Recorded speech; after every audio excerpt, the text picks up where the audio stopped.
right now, we are in a fresh best of 3. Now, we already played at the winners match, guys.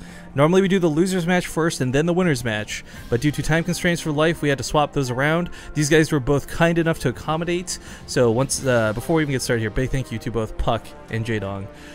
But this is the losers match and the big one! The big one here on Basetradetv. This best of 3 decides who's out of the tournament. This is a big one. Ha, no, I said that like 5 times in a row by accident. Either puCK is leaving today empty-handed or Jaedong is leaving today empty-handed. I don't know who to root for in this instance because I love both of these players. I think I know who ZombieGrub's rooting for, though. Regardless, spawning here in the bottom left corner of the map. Waiting to see if he's out of the tournament or if he goes on to fight against Journey in the last spot for the last best of 3. It's the blue Protoss player from IVD Gaming. It's puCK.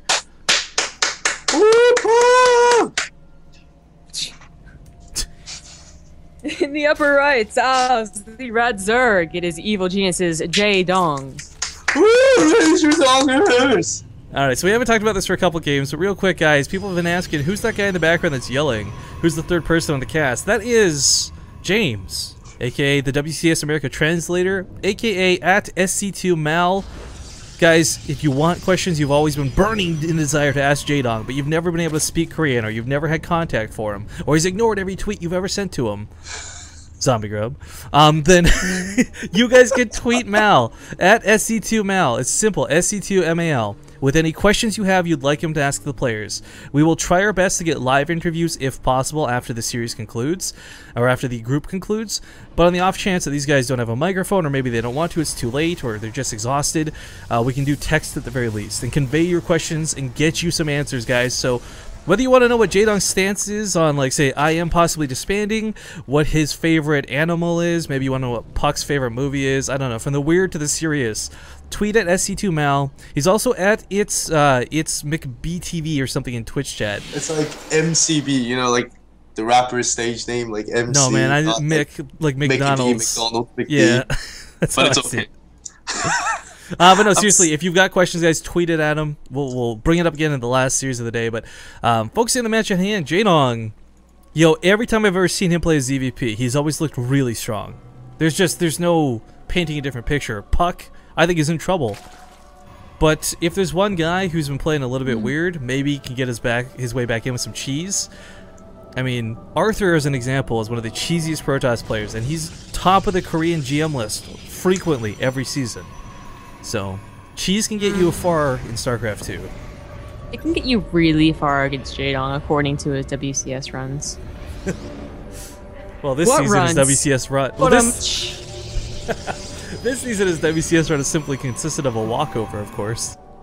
Yeah, but you know what? It's this is the lowest he's ever been. Like, you know, last season if he lost, it didn't matter. He just went down to what he now played today. But if he played yesterday and lost, he was actually out of WCS. So like, it's kind he's still at the same point that he was last season and the season before that. Oh, you know what? So we've been joking around so much about like Jaedong always coming like second place in tournaments and stuff. Maybe this will be. How sick would that be if this was the one he takes first? Our tournament. That maybe makes me want to cheer for Jaedong. But then what if Journey wins his first big tournament and gets a team because of it? I know. Oh, I can't decide. I don't know. The rest of this group is so heart wrenching. I can't. There's 3 of us on the cast because I don't even. But seriously, actually, like cannon rushes, for some reason Jaedong has like a -10 weakness to it. I'm surprised puCK didn't try. All-ins, sometimes he holds them and it's just like, why did you try? Sometimes it's like, Jaedong, what is your decision making? It all depends on what Jaedong's here today. I don't know. Well, we'll snipe some first blood with that Ling. This is just what I think in terms of Jaedong's poor results in online matches. I didn't really talk about it with him just because, you know, it's not a pleasant thing to be talking about. But there are some players that get super stressed about games being online, where there's just huge delay and the playing condition is just not right.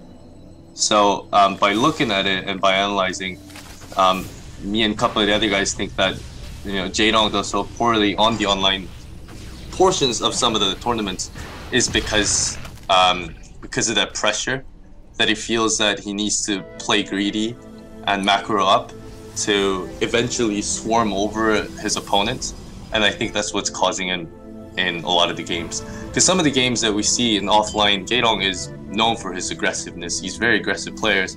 But in WCS Online, the challengers and stuff like that, he's very passive for some reason, and I think it's because of the delays.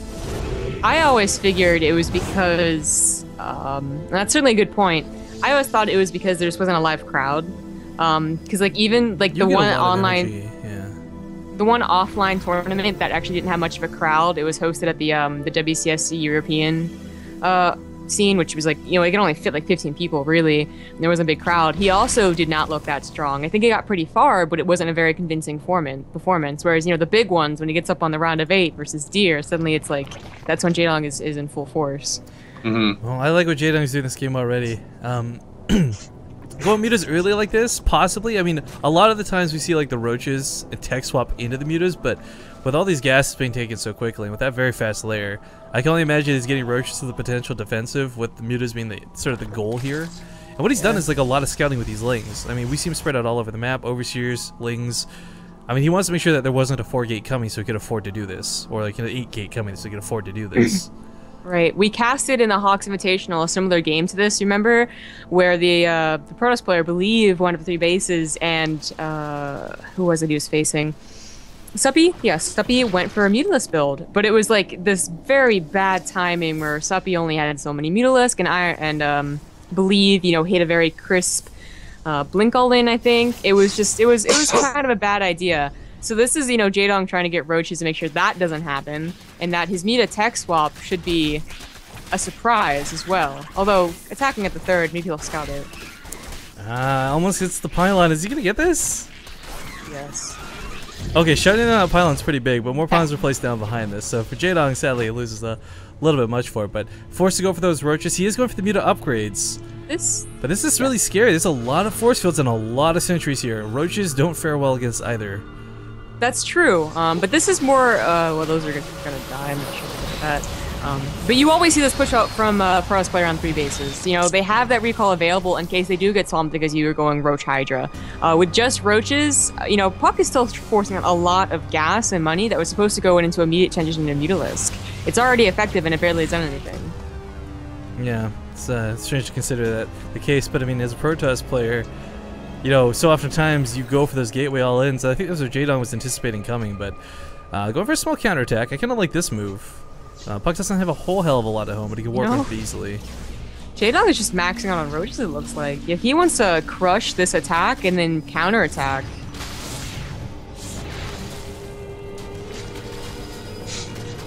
Alright, attack goes down. Lots of force fields as well. Actually pretty darn good force fields, and there's nothing really that can shoot over them, without any Hydralisk.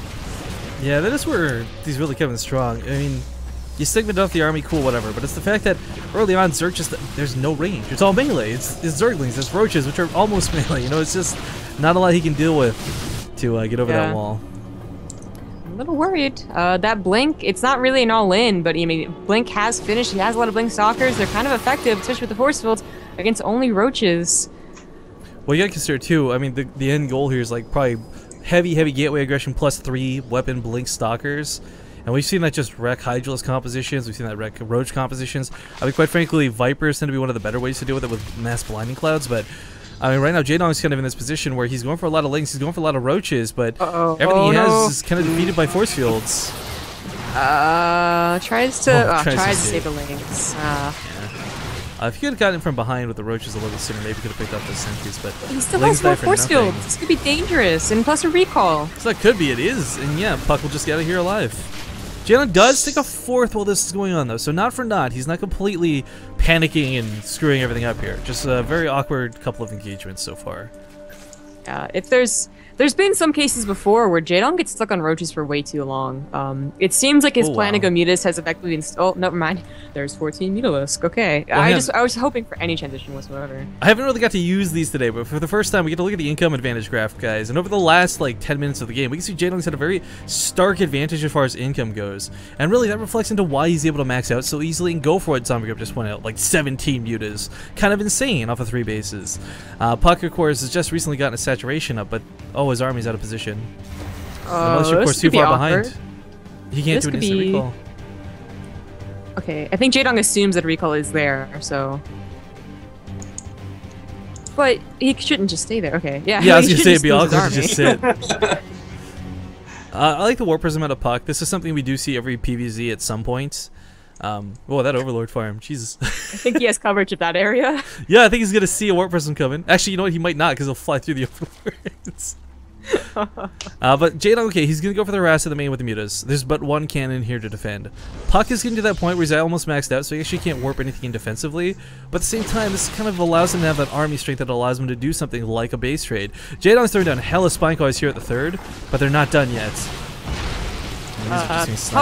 puCK has seen the Spire for a very long time, and yeah, it's a full-on base trade. puCK, I saw the Spire, but you know, he probably didn't think that JD was going to go ahead and continue with it, as it took him so long to transfer into it. This is just going to be weird, and it all depends on how much army can they take down, because it's never a case where they actually, you know, the last building. How fast is the DPS of each player? Yeah. And I kind of think, like, even though puCK's got that bonus versus armor, he does recall a good chunk of the stalkers home. Oh, this could have been a really bad recall, because if he recalls half his army and the mutas and the roaches collapse in on it, exactly. obviously Jaedong wins. I think if Jaedong goes full offensive, he crushes these stalkers and he can fall back home as a potential. Yeah, either one. He's losing a lot of home at the same time. You know, he doesn't have a lot of spine cars coming behind us. He's trying to re-get his Spire up. You know, this is a situation I didn't expect puCK to be in so comfortably, but even with this low stalker count, and I say low very much he in air shouldn't quotes. take this. He should wait for his roaches. Yeah, There's that's no what reason they're on the way. Maybe afraid that the blink stalkers actually escape. The Spire does go down, and he still has a lot of mutas, but yeah, he's not bleeding too many out of this. 13 mutas still standing. Only 11 have gone down. I mean, he's lost a lot of bases, and it's going to be hard to recover off that. But Jaedong ends up coming out here with a much larger army, and this is the detriment of puCK warping or recalling back home English at this point. I mean, Jaedong kept this fourth as well, so he's got another base up. We got the Warp Prism as well. It's going to be helpful because the DTs are looking to cause that extra bit of damage to help puCK win this game. Oh man, so just a small little shout out. We got 2 more pairs of slippers that got sold, so we're up to 6 now, guys. Ooh, the slippers. Yeah, the slipper hype is real. Dr. Awesome and Queen Green Tea are 2 of the purchasers, I guess. So those are 2 subs on the channel, 2 names I recognize. Big shout and love to you guys for the support. Once again, we get a very sizable portion of that goes towards more tournament funding. And the deal we wrote that we signed and on the dotted line and all that was specifically for more tournament funding. So it's pretty cool. No Overseer, no Spores. They will get that hatchery. That's gonna suck. This was a really important mining base for Jaedong. A couple drones are actually gonna be sliced up here too, because puCK realizes he can afford to just pull off and do this. Jaedong's still got this really large standing army, and I kind of feel like if he was... Oh. I didn't realize there was a DT there. He's just going to sit and... Day 19. Need more than 3 Overseers. Where are they? Overseers, in the clump? Yeah, there's one in the clump. I don't know where the others are. Okay, now coming back. One with those mutas and one with the main army. Got it. Oh my god. Well, mutas are going to come by here, looking for some probe kills. However, there's not any to really pick off. puCK actually has more probes than he has saturation, really, at the moment, because his main, of course, is pretty much mined out. True. So picking up probes is not that big of a deal right now. Jaedong is trying to reestablish his bases, and what should have been like a game-ending base trade, we see both players trying to recover the back end off of. And I gotta be honest, like the longer Jaedong waits, I feel like the worse it's gonna get for him, because puCK has superior upgrades, and that's gonna be a really hard thing to contend with. That's true, but nothing really, unless you have Phoenixes and Archons, like... if Jaedong is allowed to get as many mutas as he wants, no amount of blink stalkers will actually help. Because like you can get like a 40 cloud of mutalisk plus any amount of lings, and that almost always beats out the stalkers, no matter what the upgrades are. Yeah, because puCK's been stuck on the stalker composition. This is huge though. Blink stalkers rely so heavily on those level 3 weapon upgrades. That's a big snipe for Jaedong. He's gonna lose the mutas on the way back. Maybe. Trying so hard, escaping. Seriously, even though he's got Chrono Boost, denying that was huge. Trapped. Okay, mutas coming in on the return, but he needs to blink out of this. All the sentries will die. The sentry's probably gonna go down if he focuses with the mutas. He's gonna do precisely that. Focuses with precision of a surgeon. Every single sentry taken out, but now these mutas have got to back up. Get the roaches involved with the fights. Yeah. Go. James. Upper ramp is so hard to tell. He's gonna take another position. You know, one that's less likely to have force fields. But he's picked up all the things to see what kind of unit composition. Oh yeah, he has a changing in there. I don't know. Oh, did he sneak one in? Yeah, there was one waiting near the army. Oh yeah, 2 up here. There you go. Nice. Yeah, but before that all happened, James was making a really good point about how Man, how did I Go, get that? go, puCK go. is really stuck on Blink Stalkers. He's finally starting to morph in some Archons, only because he has DTs, though. You know, Blink Stalkers are okay at dealing with the mutas. The Archons, of course, are going to be that ultimate one blast, watch 10 things die. But it's not going to be easy, because Jaedong, I don't think is going to be the guy who clumps. You know, his control this game has actually been pretty fantastic, despite how awkward it's looked. I mean, force fields are hard to deal with. Even the best players don't play it perfectly against force fields. But the way he's been using his mutas, ducking in and out, I mean, his control of this game has looked pretty good. I don't think he's going to falter to the Archons. But I think Jaedong's playing too passively, though. I mean, he had changed things up. He just saw that. He did see that there's like 20, 30 stalkers just hanging on the ramp. Well, hang on. You're talking about passive. He's actually drawn the entire army away. Chase me, boys! Say the mutas as all of the roaches and lings get here to the natural. Curly mutas make me curly. Right? Wow. How do you know they're not girls? I think mutas are beautiful, quite frankly. Like vixens and sirens. Every and whatever. body type is beautiful, Rifkin. Yeah, that's what Dove has taught me. Oh no, the DTs are going to be the absolutely Ooh, yeah, greatest DTs form of defense. Wow. Yeah, Overseers. Oh, Oh. he doesn't have the DPS to Jaedong's actually kill the gonna lose. Nexus. Oh my god. Oh my god. The army supply shift, the overall supply shift, now so heavily in the favor of puCK. You know, I really feel for the lack of that base. Had it not died to DTs, he would have maxed out. He did so many more mutas. Yeah, I mean, because after the first what looked like a base trade, they both lost significant amount of workers. But Jaedong did a much better job in replenishing this worker count versus puCK, because puCK was stuck on about 40 probes for 40 some odd probes for a while. Yeah. But I mean, I feel like Jaedong had multiple chances to actually take the win. 31 mutas is still scary though. I mean, if the army segments off too low, too small, it's just There's always that possibility, which is why Jaedong is probably not going to leave this game. I don't know though. Yo, while this starts to fizzle out one way or the other, we, of course, he already donated $75 today, but feeling very generous. Another $20 donation coming from Mr. Boris Makarov. Love all this hype today. How about some more? Jaedong, please. Oh, These blade stalkers worms. kind of free.